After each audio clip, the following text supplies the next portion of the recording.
జిల్లా పిఆర్ కాలేజీలో యూటీఎఫ్ రాష్ట్ర వైద్య విజ్ఞానిక స్వర్ణోత్సవ మహాసభలు ఘనంగా ప్రారంభమయ్యాయి. ఈ కార్యక్రమానికి ముఖ్య అతిథిగా ఎన్టీఆర్ విశ్వవిద్యాలయం విశ్రాంత కులపతి ఐవి రావు, రాజోలు ఎమ్మెల్యే దేవివరప్రసాద్ హాజరయ్యారు. ఈ సందర్భంగా వారు మాట్లాడుతూ విద్యా వ్యవస్థను పరిరక్షించాల్సిన బాధ్యత ఉపాధ్యాయులదేనన్నారు. విద్య ఉన్న చోటే అభివృద్ధి ఉంటుందని, ఒక కుటుంబంలో ఒక్కరు విద్యావంతులైతే ఆ కుటుంబ సభ్యులందరూ అభివృద్ధి చెందుతారన్నారు. మత విశ్వాసాలు, మూఢనమ్మకాలను పెంచే విద్యా విధానం ప్రమాదకరమని చెప్పారు.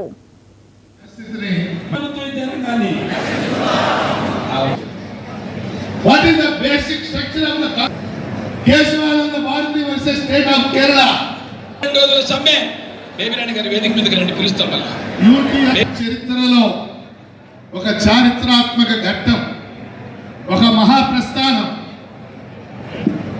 ఒక చరిత్ర లిఖించబడుతున్నటువంటి రోజు. 25 ఏళ్ల సిల్వర్ జూబ్లీ ఉత్సవాలు ఇదే కాకినాడ గడ్డ మీద జరిగాయి. ఈరోజు 50 ఏళ్ల స్వర్ణోత్సవాలు కూడా ఈ కాకినాడ మహానగరంలో జరుగుతూ ఉన్నాయి. ఈరోజు రాష్ట్ర వ్యాప్తంగా 26 జిల్లాల నుంచి వేలాదిగా తరలి వచ్చిన ఉపాధ్యాయులకి, మహిళా ఉపాధ్యాయులందరికీ వేదిక నుండి శిరస్సు వంచి మీ అందరికీ అభినందనలు తెలియజేస్తా ఉన్నారు.